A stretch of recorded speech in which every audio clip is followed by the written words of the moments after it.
reproduksi pada laki-laki dan proses spermatogenesis. Saya Mafelida Rizdiatua sebagai moderator. Saya Fitriana Hidayah sebagai pemateri 1. Saya Iwatu Musa sebagai pemateri 2. Saya Amelia sebagai pemateri 3. Saya Isma Kaira Dewi sebagai notulen. Saya serahkan kepada pemateri 1 untuk menjelaskan materinya.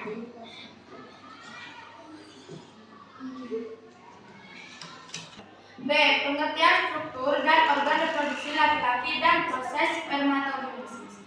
Proses spermatogenesis terjadi untuk menghasilkan gamet jantan dewasa yang kemudian membuahi gamet betina untuk menghasilkan zigot atau organ. Dari zigot inilah nantinya bisa menghasilkan pemerahan sel dan multiplikasi untuk proses pembentukan untuk menghasilkan keturunan yang sehat. Jumlah kromosom harusnya sesuai karena kegagalan dapat menyebabkan beberapa kelainan. Baik, materi selanjutnya akan saya sampaikan ke pemateri 2. A. 4 tahapan spermatogenesis.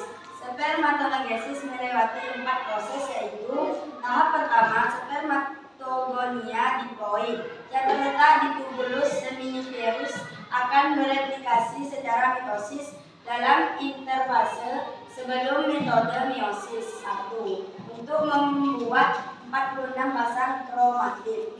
Tahap kedua, pada tahap ini kromatid memungkinkan pertukaran informasi genetik melalui proses sinapsis.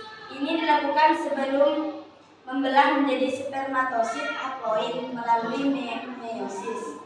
Tahap ketiga, di tahap selanjutnya, 2 sel anak baru akan membelah lagi menjadi 4 spermatid yang memiliki kromosom unik dan jumlahnya kira-kira setengah dari spermatogonium asli. Tahap keempat, pada tahap ini sel-sel berpindah dari lumen testis ke epididymis. Mereka menjadi dewasa dan berkembang menjadi 4 sel sperma dengan pertumbuhan mikrotubulus pada sentriol untuk mengembangkan aksonema. Sentriol yang terpisah memanjang dan berkembang menjadi ekor sperma. Baik, materi selanjutnya saya serahkan kepada materi 3. C. Ada beberapa kondisi yang memicu gangguan spermatogenesis. 1. Perubahan kromosom. Contohnya seperti yang terjadi pada sindrom Klinefelter atau kromosom Y yang kehilangan pada mMNT yang terlibat dalam spermatogenesis. Yang kedua,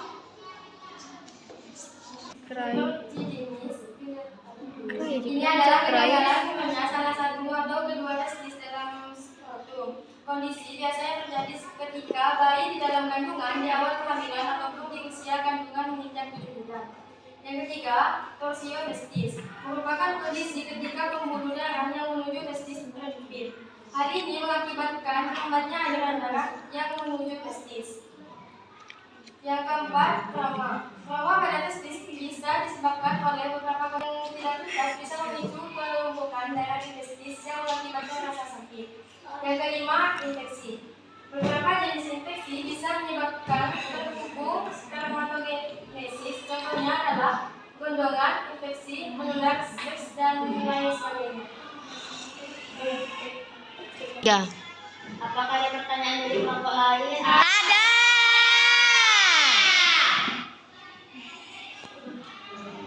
Perkenalkan, saya dari perwakilan dari kelompok 2. Saya ingin bertanya, ada berapa tahap spermatogenesis?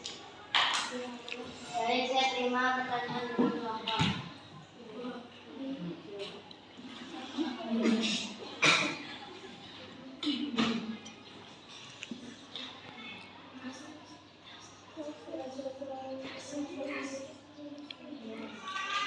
Ada 4 tahap spermatogenesis. Spermatogenesis melewati 4 proses, yaitu tahap pertama, spermatogonia diploid yang terletak di tubulus seminiferus akan bereplikasi secara mitosis dalam interfase sebelum metode meiosis 1 untuk membuat 46 pasang kromatid.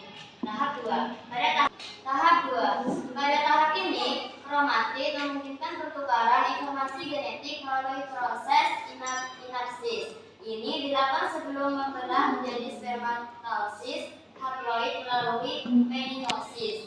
Tahap ketiga. Di tahap selanjutnya, bila sel anak baru akan membelah lagi menjadi 4 spermatid yang memiliki kromosom unik dan jumlahnya kira-kira setengah dari spermatogonium asli. Tahap keempat. Pada tahap ini, sel-sel berpindah dari lumen testis ke epidermis. Mereka menjadi dewasa dan berkembang menjadi 4 sel sperma dengan pertumbuhan mikrotubulus pada setinggi untuk mengembangkan aksonema sentriol yang bersisa panjang dan berkembang menjadi ekor sperma. Baik, apakah jawaban kami bisa diterima? Bisa. Cukup sekian presentasi dari kami, kurang lebihnya mohon maaf. Summa